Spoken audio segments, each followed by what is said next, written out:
School TV Le Mag, bienvenue à vous, merci encore de votre fidélité. C'est reparti donc pour un tout nouveau numéro, une demi-heure sur la scolarité de vos enfants, avec à chaque fois, vous le savez, une thématique forte, une initiative sur le plan local, national, avec Alix Nguyen. Salut Alix. Salut Patrice. Le sommaire, sans plus tarder, de cette toute nouvelle émission, direction la Sarthe, 256 millions d'euros de budget, l'heure est à la rénovation des collèges sartois, un plan 2023-2033 sur 10 ans qui vous sera détaillé dans un instant, avec mon invité, quelles actions pédagogiques au Mans et dans les communes sartoises. On s'attarde dans ce MAC sur Mikado. Mikado, c'est le MAC des collégiens. Vous verrez que l'engouement, décidément, est au rendez-vous. Et puis avec Alix, qui sort sa loupe, on parle de... Des jeunes talents de la Sarthe. Ça tombe bien, j'ai hâte.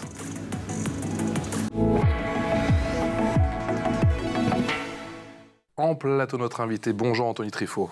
Bonjour à vous. Merci d'être venu nous voir jusqu'à School TV, vice-président en charge de l'éducation de la Sarthe. Cette fin d'année 2023 est donc placée, si je comprends bien, sous le signe de la rénovation et de la modernisation. Je l'ai dit en introduction, 256 millions d'euros sur 10 ans, 2023-2033, c'est ambitieux.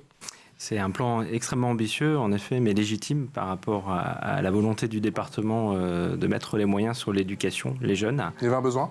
C'est un réel besoin, un besoin de continuer à se moderniser. Le département de la Sarthe vient de finaliser un plan de 235 millions d'euros sur les 10 dernières années sur le volet immobilier. Et avec ce plan-là, on arrivera à 500 millions d'euros d'investissement sur 20 ans pour moderniser les établissements scolaires et les adapter aux enjeux de demain. C'est titanesque, on commence par où ? Vous avez combien d'établissements, combien de collèges ? Alors, on a 56 collèges publics et 19 collèges privés sur la Sarthe. Et comment on décide de commencer telle rénovation ou telle reconstruction ? Parce que j'imagine qu'il y a quand même pas mal de cas différents. Alors, c'est extrêmement compliqué. Notre plan collège de demain, c'est l'appellation du plan que j'ai souhaité avec l'ensemble des élus, doit prendre en compte les différents enjeux d'un établissement scolaire. Avant tout, le volet énergétique, nos obligations de propriétaire, des décrets, notamment le décret tertiaire qui nous impose à mettre en place des rénovations, mais aussi une attache forte qu'on a voulu mettre dans le plan collège de demain à l'évolution de la pédagogie et le bien-être des élèves. Comment on transforme justement ce cahier des charges qui peut apparaître de prime abord comme une contrainte, j'imagine, non ? J'ai pas mis le nez dedans, mais j'imagine qu'il doit y avoir quand même pas mal de points de détail. Alors, c'est une contrainte. Il nous a fallu à peu près 2 ans de travail, là, ces derniers temps, avec une forte concertation que j'ai souhaitée avec les élèves, avec la communauté éducative et bien entendu les différents partenaires des services du conseil départemental et les élus pour bâtir une sorte de priorité, de plan d'action pour moderniser nos collèges. Comment on met l'accent justement sur cette dimension écologique, énergétique à l'heure de cette crise énergétique notamment ? Bien, tout simplement aussi, alors ça a une double vocation. La première, c'est de répondre à des enjeux du climat aujourd'hui, qui en tant qu'élu nous est imposé et obligatoire, et on en a extrêmement compte. Voilà, on est obligé d'y aller. Et puis c'est aussi en même temps, j'imagine qu'il y a une volonté, surtout dans vos territoires où on est peut-être plus sensible que dans les grandes villes comme à Paris peut-être. Alors, je pense qu'on est sensible aujourd'hui sur tous les points de la planète avec ce climat. J'espère. Je l'espère aussi. Mais oui, on est allé à répondre à des mesures fortes sur de la rénovation des façades, de la mise en place d'énergies renouvelables également, du développement de cours oasis, des cours, enfin moi j'appelle plus ça des cours de récréation, mais des espaces de vie pour les collégiens qui doivent être propices à une adaptation en tout milieu. Et vous envisagez de construire des bâtiments à énergie positive ? Alors, c'est extrêmement difficile aujourd'hui, mais on s'y rapproche. On est dans un département où on ne construit plus beaucoup de collèges, puisqu'on a une baisse démographique et on a un maillage territorial qui est extrêmement bien fait. Néanmoins, cette année, sur le nouveau plan, il est prévu une construction d'un collège où on va essayer de travailler le plus possible sur les bâtiments passifs. Comment, à l'échelle du département, qu'on peut aider les différentes communes, les différentes villes sartoises quant à la crise énergétique ? On sait que c'est un véritable casse-tête pour les élus. Est-ce qu'ils font appel à vous ? Comment se passent les échanges ? Comment vous pouvez les aider concrètement ? Alors c'est extrêmement compliqué. L'échelon départemental est aujourd'hui fait partie d'un bloc avec le bloc communal sur lequel l'ingénierie est extrêmement plus faible que dans d'autres strates aujourd'hui, et les collectivités, les communes se replient souvent vers nous pour avoir des conseils en ingénierie, et le département accompagne financièrement des études pour la rénovation ou le soutien aux collectivités locales. D'accord, ça reste un casse-tête cette crise énergétique, surtout on a On a quand même le sentiment que c'est que le début. Certains établissements dans la Sarthe ont vu leur facture multipliée par combien? Alors, c'est énorme, par 4, par 5 ces derniers temps. C'est la raison pour laquelle, au niveau de la collectivité, on a souhaité aussi reprendre l'ensemble des contrats de viabilisation. On peut renégocier les contrats avec les différents fournisseurs? C'est un travail de longue haleine, j'imagine? Dans la période actuelle, c'est extrêmement compliqué. Juridiquement, ça l'est aussi, puisque c'était des établissements scolaires qui contractualisaient des contrats en direct avec les fournisseurs d'énergie. Aujourd'hui, on s'est lancé le défi de reprendre sur les 3 prochaines années l'ensemble des contrats de viabilisation, tout simplement pour laisser une grande marge de manœuvre aux établissements scolaires sur le volet éducatif et non plus dans la gestion de contrats. Alix. Est-ce que la crise sanitaire a influencé votre réflexion quant au projet? Oui. Oui. Sur la crise sanitaire nous a apporté beaucoup de contraintes, mais nous a permis aussi de saisir beaucoup d'opportunités. Il faut le voir comme ça. En tout cas, c'est tout le sens que l'on a pris dans le travail depuis qu'on a été en place en 2020. Tout simplement de la réadaptation fonctionnelle de nos établissements scolaires. La crise que nous venons de passer nous a amené à se réinventer.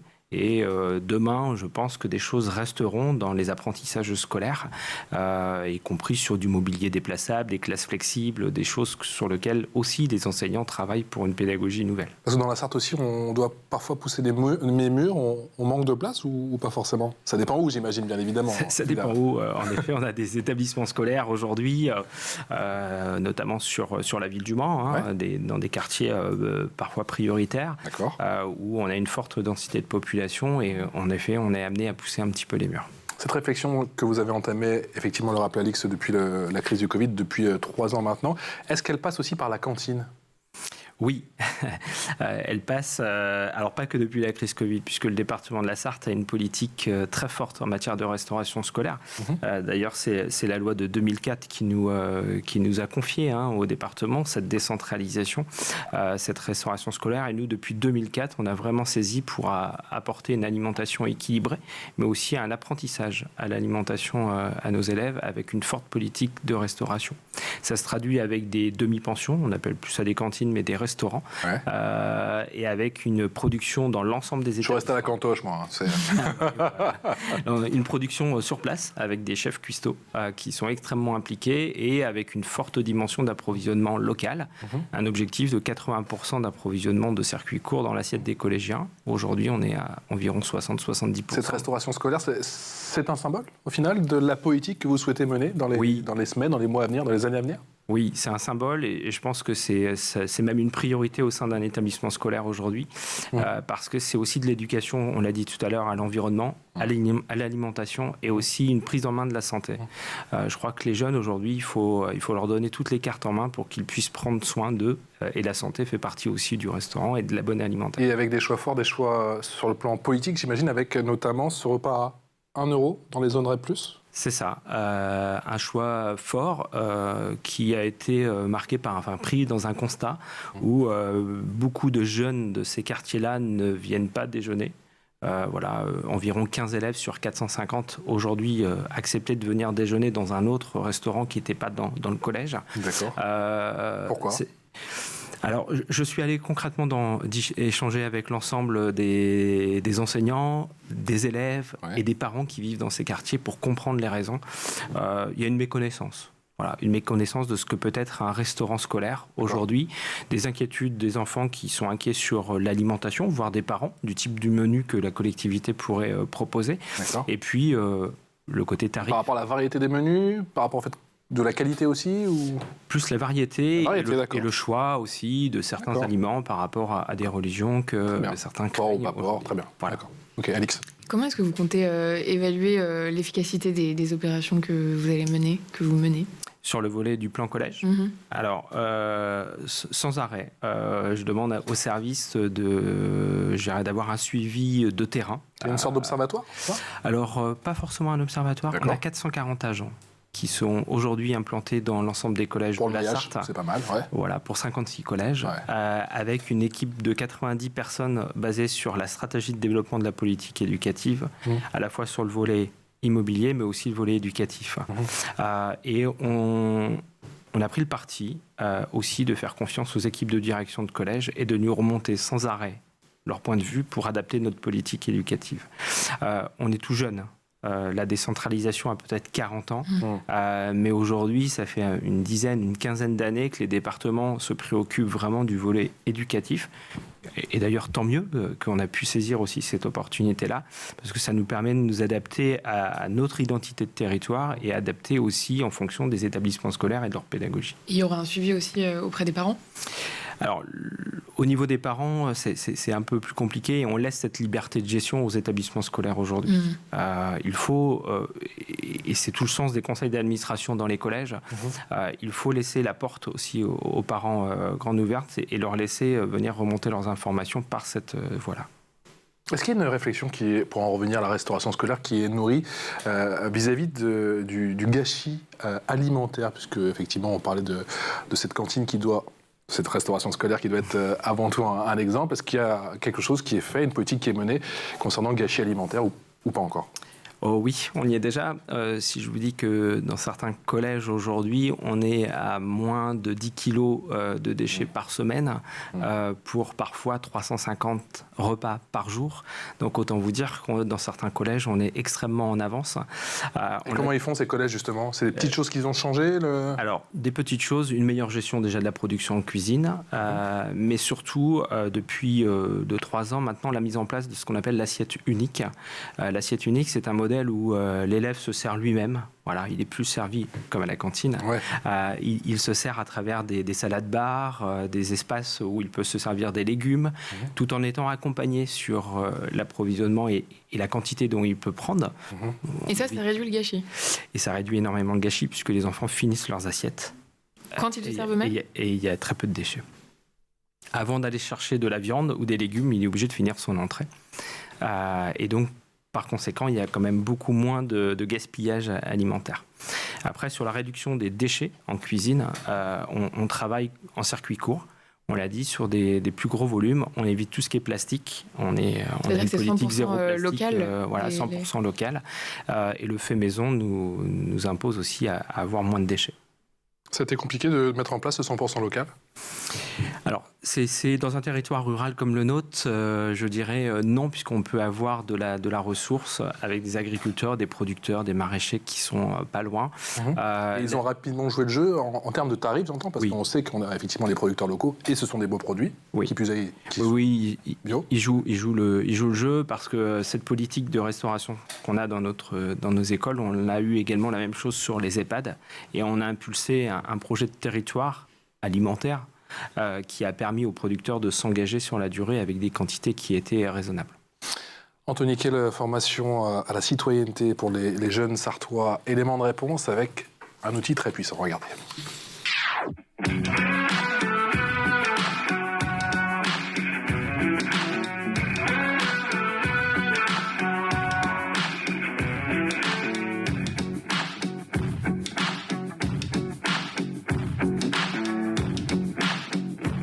Bonjour, c'est Thierry Tapé. Retrouvez-moi dans le magasin Mikado pour les collégiennes et collégiens de Sarthe.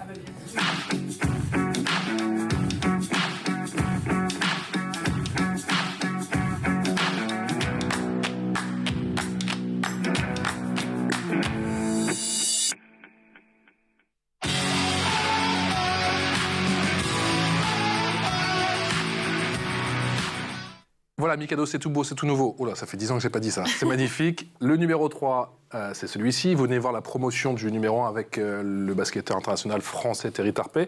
Là, en une du numéro 3, hop, il m'échappe. C'est, vous l'avez reconnu, le tout jeune retraité, mais ô combien talentueux, il nous a fait rêver, notamment Roland Garros, un certain Joe Wilfried Tsonga. Comment est née cette initiative de magazine de jeunes fait par les jeunes ? Initiative de terrain. Comme je l'ai dit, lors de mes déplacements dans les collèges, j'ai rapidement vu que nos jeunes avaient des ambitions, avaient de l'envie et s'engageaient, contrairement parfois à ce qu'on peut entendre sur notre jeunesse. Et donc, j'ai soumis au président une idée de développer un magazine pour eux, et créé par eux, qui permettait tout simplement de valoriser l'engagement de nos jeunes. Mais le support papier, c'était évident tout de suite, parce qu'on se dit qu'en 2023, avec cette jeunesse très connectée, c'est la vidéo, c'est l'audio, les portables, mais pour vous, le papier, c'est très efficace. Oui, on a voulu garder ce format papier, parce qu'on veut que ce soit un magazine à l'intérieur d'un établissement scolaire où le portable n'est pas forcément autorisé. Pas forcément. Ça permet un échange plus pratique avec une forte politique également départementale sur les CDI, avec nos services de Sarthe Lecture qui travaillent quotidiennement pour faire en sorte que les jeunes puissent accéder facilement à des livres. Et d'ailleurs, on distribue toujours un dictionnaire en Sarthe. Alix. Et on y trouve quel type de contenu dans ce magazine?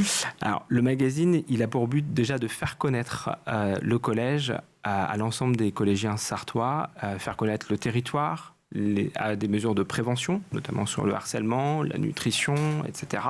Mais une grande place pour qu'ils puissent... il y a une rubrique qui s'appelle « Ça se passe dans ton collège », laisser place à des articles que les collégiens eux-mêmes écrivent et que nous, le service communication, reprend, bien entendu, avec une mise en page pour valoriser. Et comment on fait pour y participer? Il suffit juste d'être volontaire? Il suffit juste il y a une adresse, voilà. Okay. Le collégien peut écrire tout simplement directement à l'adresse du département pour faire part d'un article.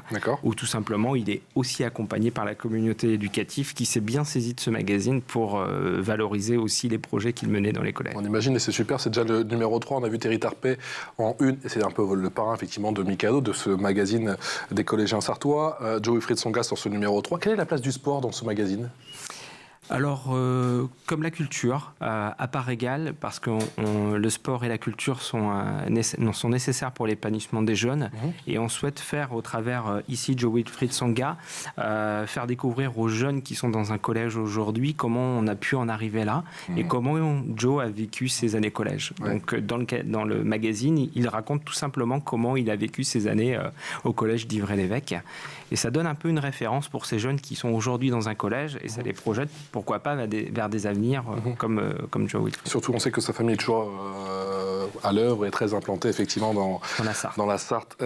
Comment, plus généralement, on augmente le bien-être en classe, et est-ce qu'il y a des rubriques de ce magazine qui y font allusion? Est-ce que vous avez des articles qui vont dans ce sens? Alors, oui, on a aussi des articles des élèves qui nous parlent du bien-être à l'école. Et ça vient d'eux. Et je pense que quand ça vient d'eux, nous, les adultes, on est encore plus attentifs à ce genre de choses. Sur le harcèlement, notamment. Et notamment sur le harcèlement. Il y a beaucoup de choses qui sont créées aujourd'hui dans les établissements scolaires, avec des petites troupes de théâtre qui sont créées pour sensibiliser. Et ça, je pense qu'il faut qu'on se serve de ça pour faire passer l'image, et notamment les actions de prévention en matière de harcèlement, plutôt que un catalogue qui ne parlerait pas aux jeunes. Donc là, ce sont des jeunes qui parlent de leurs problèmes, et indirectement, ils essaient ensemble de trouver des solutions. Et ils distribuent dans les collèges, dans les CDI? Oui, dans tous les collèges de la Sarthe, on retrouve ce magazine qui est distribué à tous les collégiens. Ils peuvent repartir avec à la maison, et en plus, il reste dans les CDI, dans les entrées d'établissement, pour qu'ils puissent être feuilletés à n'importe quel moment de la journée. Je vous ai entendu brièvement tout à l'heure, Anthony, vous inscrire en faux quand on parle de toutes ces personnes qui disent que cette jeunesse, cette génération ne s'engage plus. J'allais y arriver. Ne s'engage plus. J'ai le sentiment que vous avez un sentiment totalement différent. C'est une jeunesse intéressante, une jeunesse qui s'intéresse encore et qui s'engage et qui ose. Oui. Alors, forcément, en tant que vice-président en charge de la jeunesse, l'éducation et l'enseignement supérieur, je ne peux être qu'avec cette vision-là. La jeunesse a... Mais vous voyez venir. Moi, j'ai travaillé aussi pour des médias, l'info en continu. Et c'est vrai qu'on va souvent pointer ce qui ne va pas et pas forcément ce qui marche. Voilà. Et nous, notre rôle aussi d'élu, c'est de pointer ce qui fonctionne et de mettre les jeunes sur la bonne route. La jeunesse qui est aujourd'hui a vécu une crise Covid, vit en ce moment des crises pas faciles, mais surtout, ils auront de véritables enjeux à relever demain et des défis. Et si on ne les accompagne pas, nous, aujourd'hui, les élus, sur le volet éducatif et dès le collège, eh bien, on loupera quelque chose. Donc, ces générations, ils ont de véritables enjeux à relever demain, et notamment pour le climat. Et c'est à nous de les accompagner aujourd'hui par tout simplement de l'engagement et de la valorisation à l'engagement qu'ils font. Est-ce qu'on peut d'ores et déjà dire que ce MAC, Mikado, c'est un succès? Et comment vous comptez le développer? Est-ce qu'il y a un but non affiché, avec plus de rubriques, un MAC plus étoffé? Comment Oui. Comment vous nourrissez cette réflexion? Tout simplement, on voit la différence entre le premier magazine et celui-ci. Aujourd'hui, on a pratiquement une quinzaine de collèges qui ont pris part à écrire des articles. On a une montée en puissance en l'espace de 3 magazines.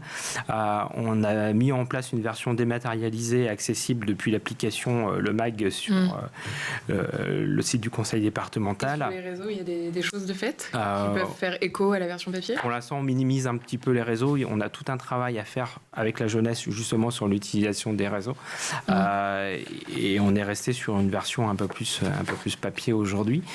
Mais elle aura pour but de s'étoffer, ce catalogue, ce magazine aura pour but de s'étoffer dans les années à venir. Et comme par hasard dans la Sarthe, il y a une large partie qui est consacrée à l'alimentation, la nourriture, avec des recettes que je vous invite à aller découvrir dans ce Mikado, le mag des collégiens. Tout de suite, la loupe, c'est avec Alix. Et dans ta loupe, Alix, tu nous parles des jeunes talents de la Sarthe. Et oui, depuis une décennie, le Maine Libre et le Conseil départemental de la Sarthe s'unissent pour célébrer les réussites des habitants de la région à travers les talents de la Sarthe. L'objectif de cet événement annuel est de mettre en lumière les prouesses des Sartoises et des Sartois. Et cette année marque la 2e édition seulement, comprenant une catégorie dédiée aux scolaires. Plus exactement, cette catégorie récompense le meilleur projet d'une classe du département. L'année dernière, ce sont les enfants de l'école des Petits Êtres de Beaufray qui ont ramené la coupe à la maison pour leur travail de mémoire en hommage à une juste parmi les nations. Pour cette nouvelle édition, les nommés pour la catégorie Jeunes Talents ont été dévoilés fin novembre. Il n'y a donc plus qu'à voter avant la remise de prix organisée le 30 janvier prochain. Et parmi les nommés, on retrouve Hugo Kettel, un jeune comédien, mais aussi collégien en Mans. Oui, il partage notamment l'affiche du film de Lisa Azuelos, La Chambre des Merveilles, aux côtés d'Alexandra Lamy. Le film sort en mars prochain. Également en lice, il y a Elijah Bourgoin, un nageur de 16 ans, mais aussi lycéen. Il s'entraîne à la JS Alone depuis 6 ans. Lui, son truc, c'était le foot, mais c'est sa maman qui l'a mis à l'eau, et elle a eu raison, puisque c'est ce qui le fait vibrer aujourd'hui. Il s'entraîne 8 fois par semaine avec un certain penchant pour la brasse. Il a déjà remporté 3 médailles au championnat de France junior en décembre 2022. Autre pépite parmi les nommés, Iluna, 11 ans, une passionnée de dessin et de mots, championne du monde de mind mapping. Une idée de ce que c'est ? Il me semble que c'est ce que tu mets... tu sais, tu fais une... Oh, j'ai du mal à parler aujourd'hui, je suis désolé. Non, c'est un sport mental qui consiste, entre autres, à représenter des idées sous forme de schémas. Enfin, il y a... Tu vas pas me croire, mais c'est ce que je voulais dire. Alicia Sawyer, championne du monde de moto-trial. Elle a 17 ans et elle a déjà parcouru un parcours flamboyant puisqu'elle est pilote de moto-trial depuis l'âge de 3 ans. Pour bien comprendre, dans le trial, c'est l'adresse qui prime sur la vitesse. Le pilote suit un parcours durant lequel il fait face à des rochers, des bosses et autres obstacles naturels. Eh bien, Alicia est tout simplement la meilleure au monde dans sa catégorie d'âge. Je vous propose de regarder ce que ça donne.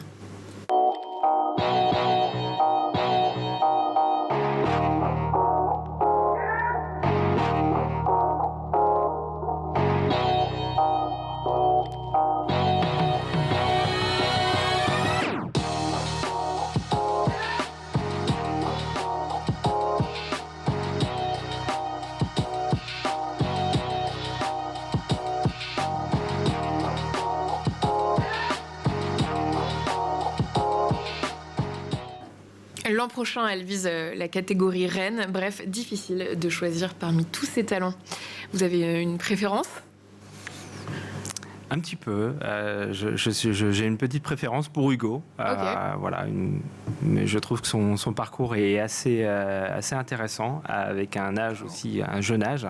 Et il a un bel avenir, je pense, au niveau des de la pépites, télé. des talents que vous avez déjà croisés, Anthony ? Pas du tout, mais que je suis prêt à croiser prochainement. Que le département est prêt justement à accompagner.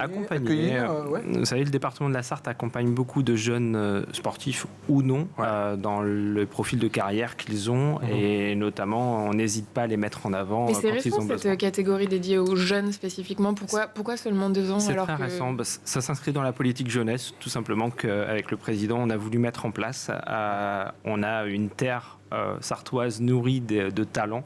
Il faut absolument qu'encore une fois, on valorise cette jeunesse pour les encourager à aller plus loin.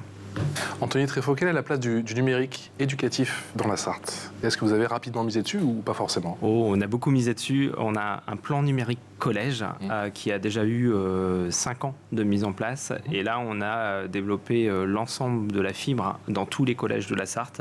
Et on est au développement maintenant des usages de la fibre et le déploiement de la Wi-Fi également pour encourager la communauté éducative à évoluer. Le déploiement des usages de la fibre, ça se traduit comment? Avec du matériel numérique très spécifique qui peut aller dans le champ du cinéma, de la culture. Et on a mis en place une numérithèque qui se déplace de collège en collège avec des appareils très spécifiques. C'est-à-dire, c'est quoi? C'est un camion? Ça, c'est un bus? Non, on sollicite le matériel et on le livre. On le livre en effet par les agents du département. Je croyais que c'était itinérant, tu sais. Non, c'est pas itinérant. C'est aux établissements de se saisir de l'ensemble de ce matériel très spécifique qui a un coût et qui peut permettre de développer des projets pédagogiques avec les élèves. Donc vous y croyez dur comme fer au numérique? Parce qu'on a vu certains départements, certaines villes, effectivement, qui parfois sont dans l'entre-deux. Vous dites que c'est un pilier justement de votre politique éducative? Ça ne peut pas être autre. On n'est pas pour le tout numérique, mais l'accès au numérique, je l'ai dit tout à l'heure, c'est un enjeu pour les jeunes de demain. Et il faut qu'on les accompagne dans cette ère du numérique, puisque aujourd'hui, beaucoup de choses sont tournées vers ça. Et j'avais une question par rapport au catalogue des offres éducatives, qui est un sujet aussi important pour votre département. Les actions, elles sont alignées avec les programmes scolaires? Alors...